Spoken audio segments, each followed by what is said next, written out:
things in the continent of Africa, if we could just get those principles in place.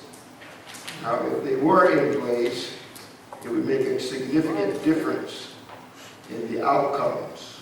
That's what we should have talked about. Is that what you all talked about?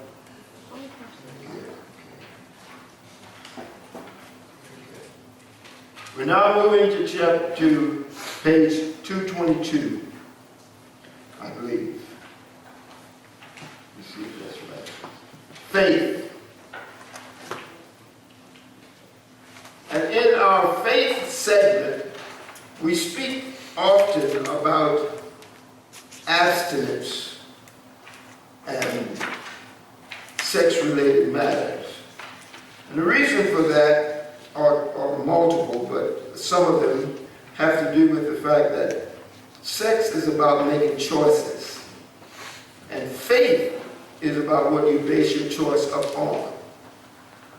So a person of faith in the right thing, the right standards, will make the right choices, which will lead to the right conduct.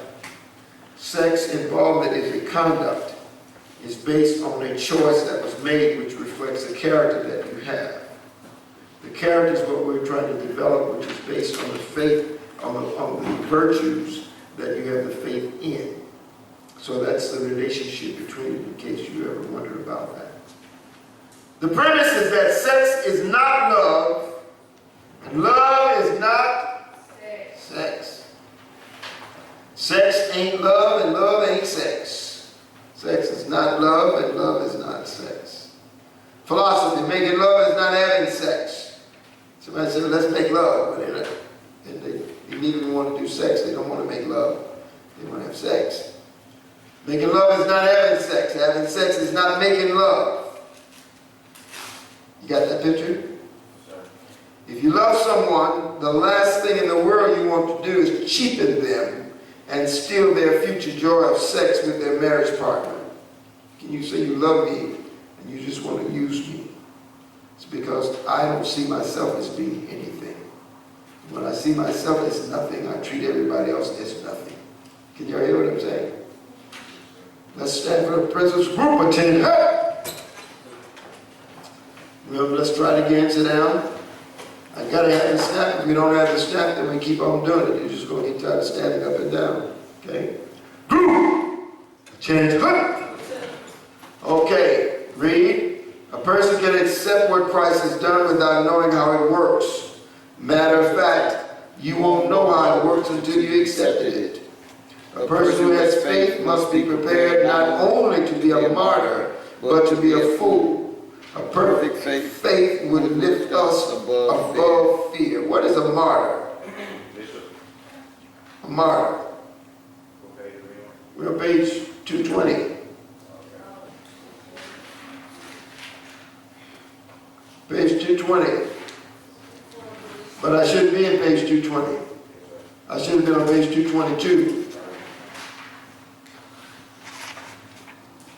That's right. My book will be updated. I promise you my book will be updated the next time we meet.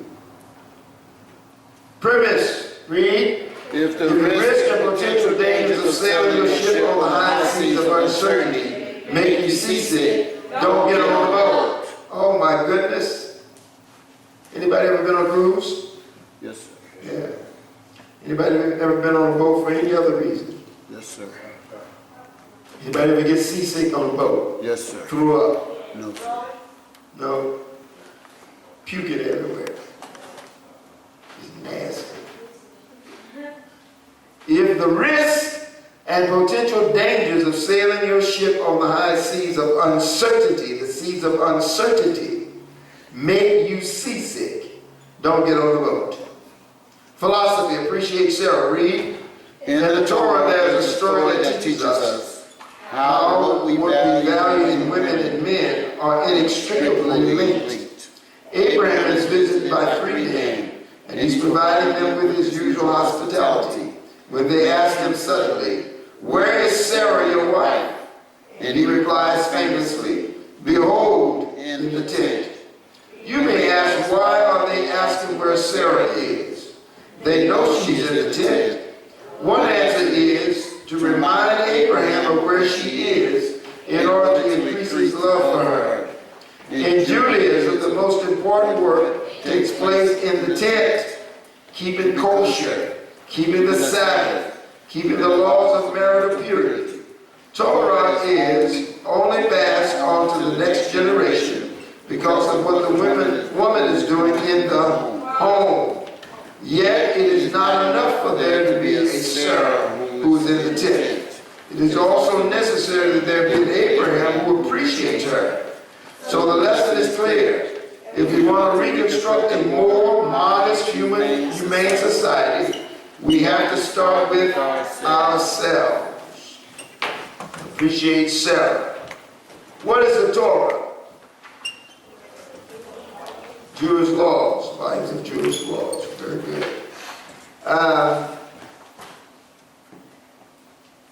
So what's the point here about appreciating Sarah? So what's the point here about appreciating Sarah? Okay, let's go to the last sentence. So, are you there? Read. So the lesson is clear. So the lesson is clear. 222. If we want to reconstruct a more modest, humane society, what do we have to do? We have to start with ourselves. We have to start with ourselves. The objective is that we need to focus on modesty, being humane toward one another, not treating each other as animals. Are we ready? Principle, big steps. Read. Dress is a symbol of virtue, purity, and modesty. Once upon a time, a long time ago, there was a man named Adam, and he had a wife named Eve. Adam and Eve lived in a beautiful garden. It was called Eden. Now Adam and Eve were very happy. They had everything that anyone could possibly ask for.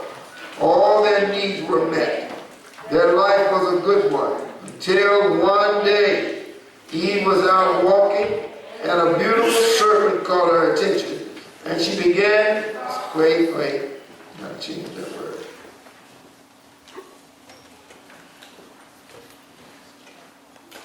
And she began to talk to the serpent. Now the serpent knew that her master had told her husband Adam that they could eat and enjoy everything in the garden except do not eat from the tree of the knowledge of good and evil. If they did, they would surely die.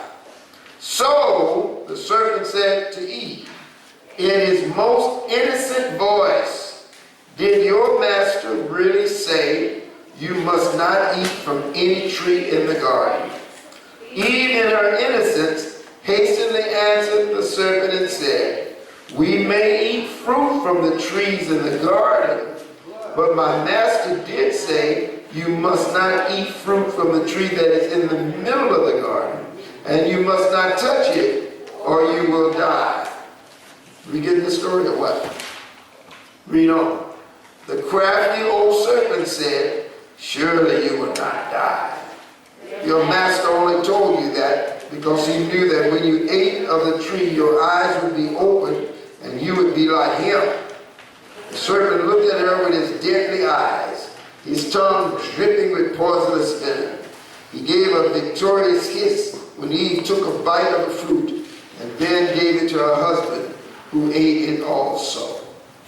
Adam and Eve's failure to obey their master resulted in the loss of their beautiful home, and they suffered the penalty for disobedience. They were separated from their master. Their life was now filled with hard work, pain, and sorrow. Authentic faith is a beautiful song. Looking at it on paper, you see no glory, nor can imagine it. But hearing it perform reveals a harmony of unspeakable splendor. Helen Keller said, who's Helen Keller? She was a blind lady who did great things even though she was handicapped by blindness. Helen Keller said, dark as my path may seem to others, I carry a magic light in my heart. Faith, the spiritual strong searchlight, illumines the way, And all those sinister doubts lurk in the shadow. I walk unafraid toward the enchanted wood where the foliage is always green, where joy abides, where nightingales nest and sing, and where life and death are one in the presence of the Lord. Don't be afraid to take a big step. Don't what? Be afraid to take a big step. Don't be afraid to take a big step. You can't cross a canyon in a few small jumps. Doubt, often seen as the opposite of faith, is really an element of faith. Eternal life begins with faith, not with death. Don't be afraid to take a big step. At ease, you may be seated. So our closing discussion has to do with an old set of principles that still governs the world that we live in. That word world has to do with obedience. If Adam and Eve had indeed obeyed God, we would be in a whole different set of circumstances. Sin would not have entered, and we would not have been born on our way to death. But sin did enter. Adam and Eve did disobey. Thanks be unto God, we have a way out. But it was only because of the blood that was shed on our behalf. So, this is a serious lesson. What do you think the statement means? Dress is a symbol of virtue, purity, and modesty. Yes, ma'am.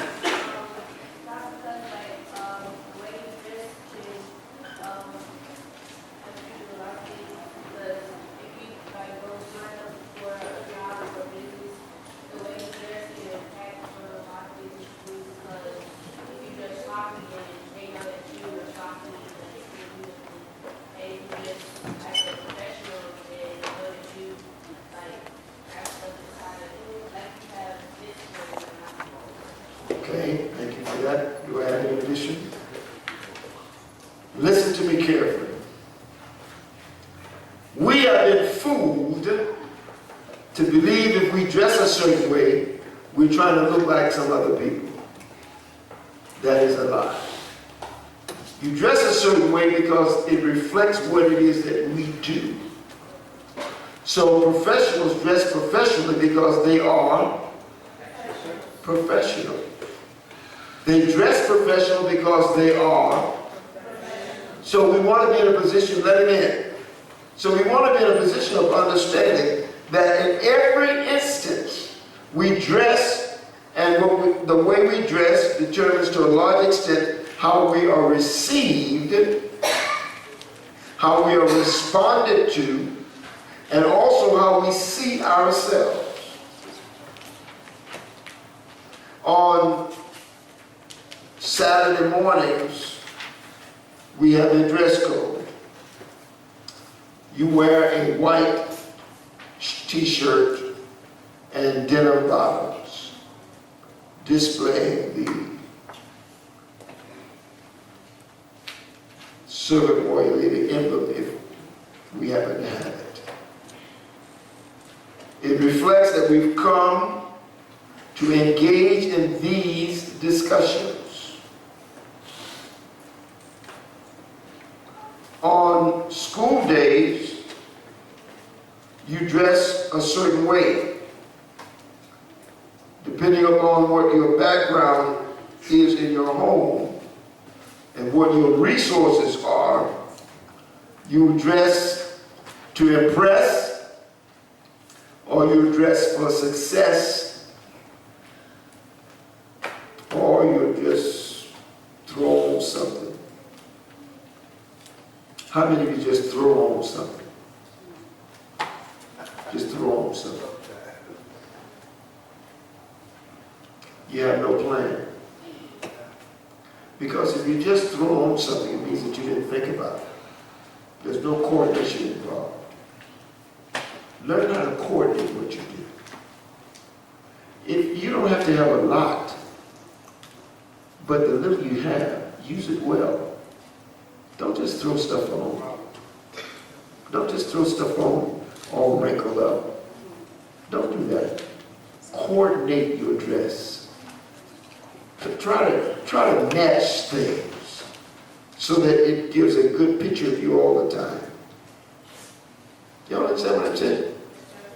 Don't just throw stuff, don't just throw it on. Operate in such a way that when you leave, somebody know you were there. And it's not because you were ignorant, but it's because you looked the part. You were who you said you were. Comb your hair, brush your teeth, take a bath. I mean, you know, honor what God has given you. You are the temple of the living God, so honor that. Treat your temple right, better. Can you hear me? Dress in such a way that you would be pleased with what you see. You're not dressing to please someone else. You need to be pleased with what you see, and you also want God to be pleased with how you represent Him. Ask me a question.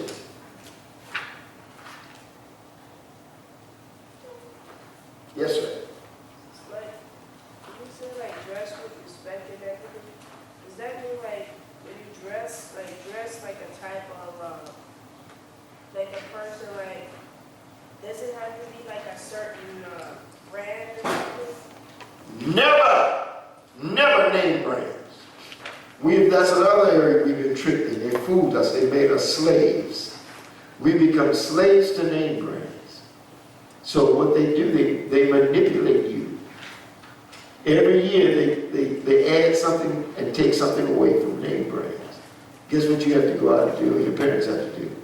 Go buy new stuff. It's a trick. No, you just want your stuff to be clean. You want it to be presentable, so you should have your wrinkles pressed out. And you want it to fit as best you can. But it's not about your name brands. If you go with name brands, you're going to be in trouble. You with me? Name brands, name brands. Look, if you're wearing the name brands, then it means you become what they tell you that you are. Now, is there anything wrong with wearing name brands? No. But you don't wear name brands because name brands are supposed to make you better.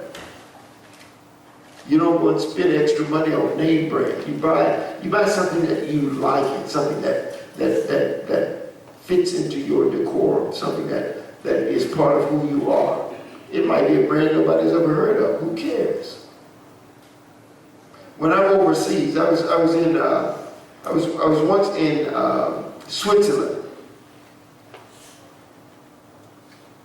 No, I was in Cernay, France. I was coming out of Switzerland, and we stopped in Cernay, France. We were driving, and people were very well dressed.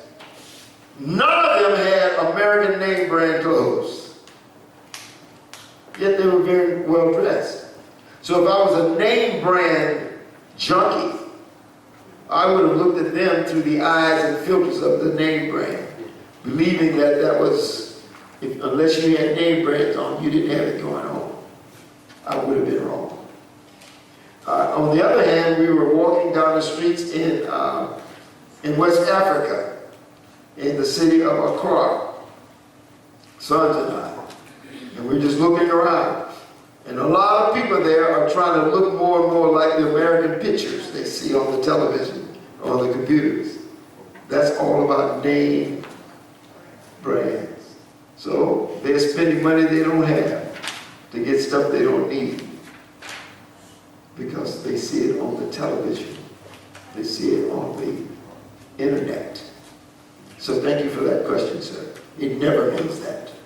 Ever. Name brands are nice. Nothing wrong with having them. But don't ever let that be the reason you get it. All right? Question? Question? Yes, ma'am. Listen. It doesn't take very much for a person to be clean.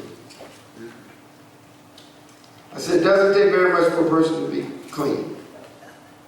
What do you think it takes to be clean? physically. Soap and water. Okay, that's a start, right? Hello? What does it take to get your clothes clean? Soap and water. Everybody in here right now, you can wash your own t-shirts. I mean, right now. You can actually wash your tops right now. You can wash them yourself. You can go home today and wash your shirts, hang them up so that they're ready for next Saturday. I'm talking about right now you can do that. Yes. Right now you can actually go home and take your denims and wash them. Hang them up, let them dry, and then press them. You can do that. How come we don't do that? Lazy. Lazy? Oh my goodness. Brother, I'll tell.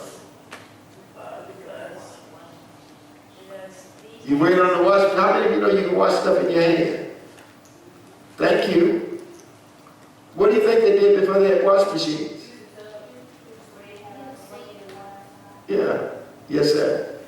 So, the reason why we don't do it is because these days we have all this new stuff that we get confused, like they can do it in a quicker way. Isn't that amazing? It's got to warp our minds. Stay fundamental. You can do things basically. You can wash your stuff. I need to have a wash machine, not necessarily. You just wash in one piece. What do you need a wash machine for? Duh.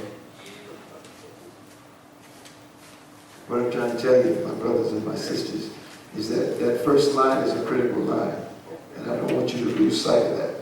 Okay, let's look on page 223. And we're going to talk about Adam and Eve's failure to obey their master. What did you learn from the story? Hezekiah, is your hand up? Hezekiah.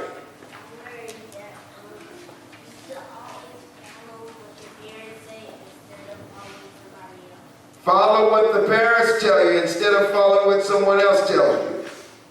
Your friends say, let's go to the right. Your parents say, no, stay still. What should you do? Stay still. Your friends say, stay still. Your parents say, turn to the left with me. What do you do? Turn to the left. Your parents say, stay still. Your friends say, stay still. What should you do? Stay still. Why? Because your parents said so. Very good. Yes, sir.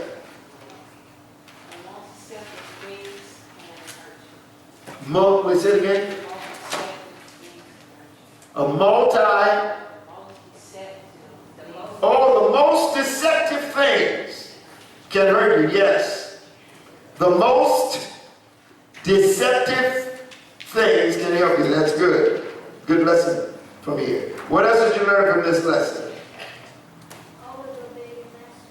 Always obey the master. That's the one in charge. Thank you. Yes, sir.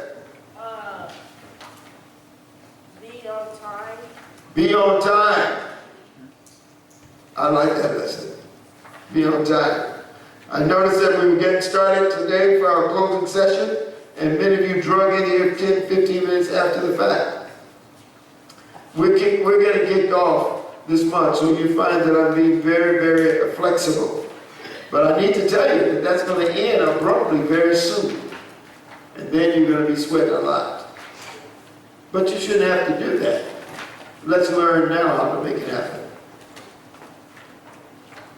Any other lesson that you've learned here? Okay, what does this section tell us about obedience? Well, we've covered that already, but does anybody else want to say anything about it? Yes, ma'am. What does this section tell us about obedience?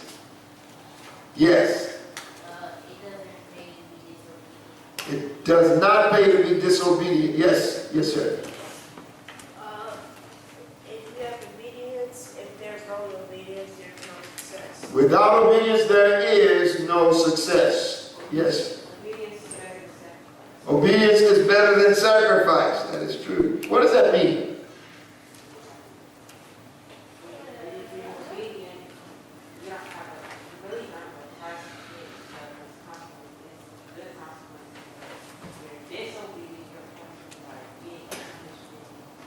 Okay, so if I'm obedient, I don't have a price to pay. If I have a price to pay trying to win, make somebody think I'm obedient, I'm just being disobedient. Very interesting. Yes, did I see another hand? Save you a lot of trouble and grief. What does this section tell us about character? Come on, that'll just jump right out.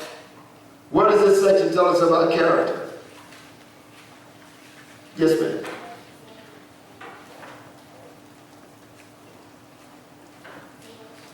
Say what you mean what you say. Yes?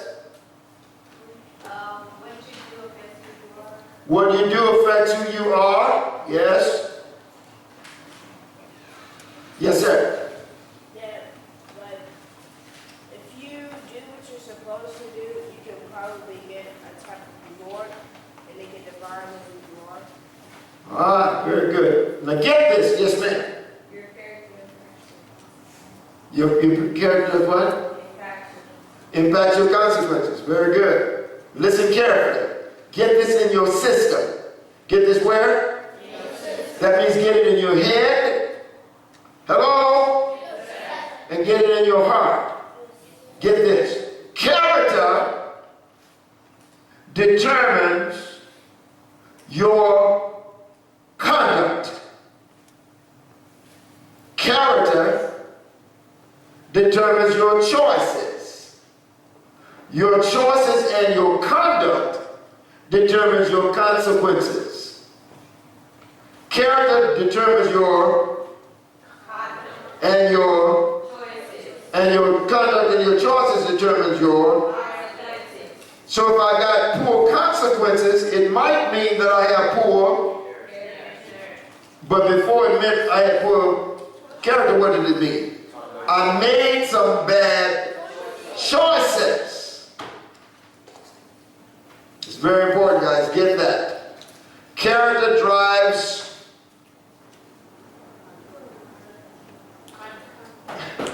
All right. Now, if you let me fall, it's going to be bad. So I'm going to be dependent on you, okay? Character that drives. Very good. And also character drives consequences. But it really drives conduct and choices. Choices drives consequences. So consequences relate to what choices I make. Consequences relate to my conduct. So if we're supposed to be here at 9 o'clock and I walk in at 9 o'clock on the spot, we've already said if you get here at 9, you're already late.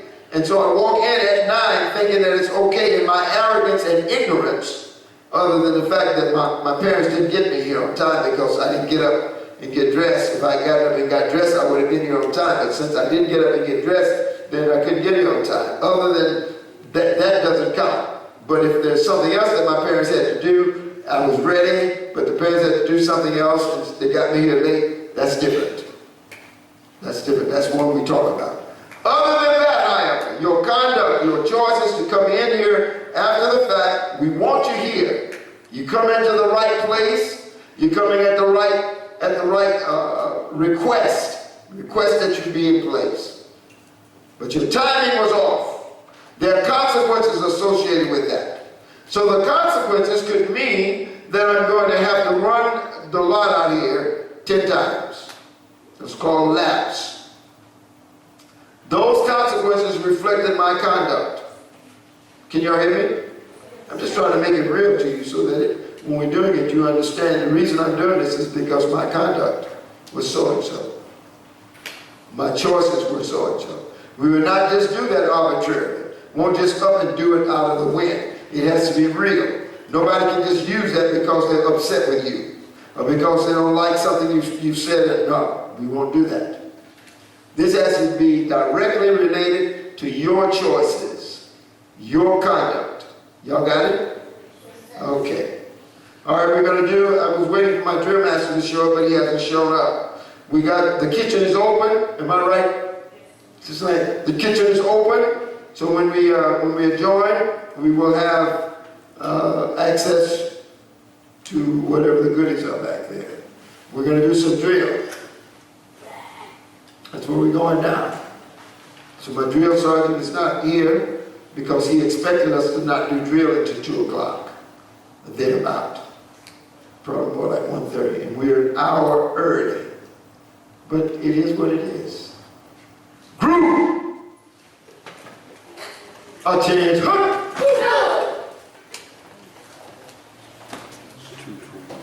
Everybody's facing this way. Right? What are you doing moving? You're facing this way. Right just told you what way we're going to turn. If I don't say face, that you don't do it because face is a command. Right? Face! Very good. Okay, facilitators, bring your groups out to the area on the back. And we fall out there and do some drill.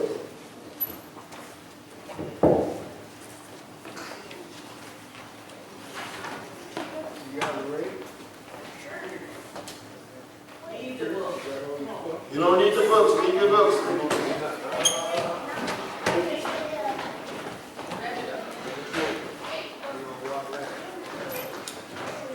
Every group should have a squad leader. You've assigned squad leaders.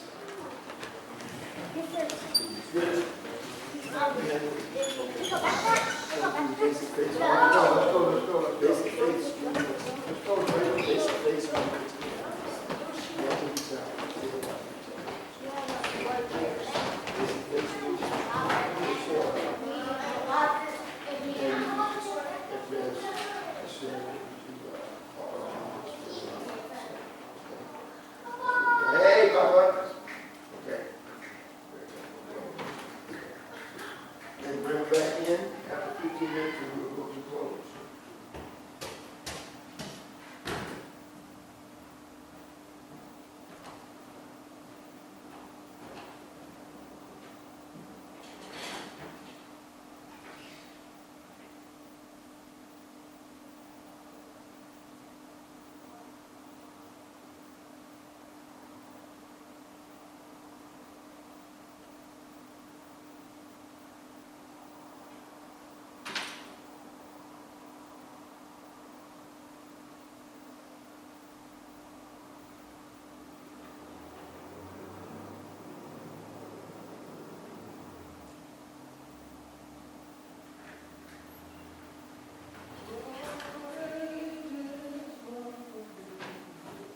So is this the day before yesterday, John?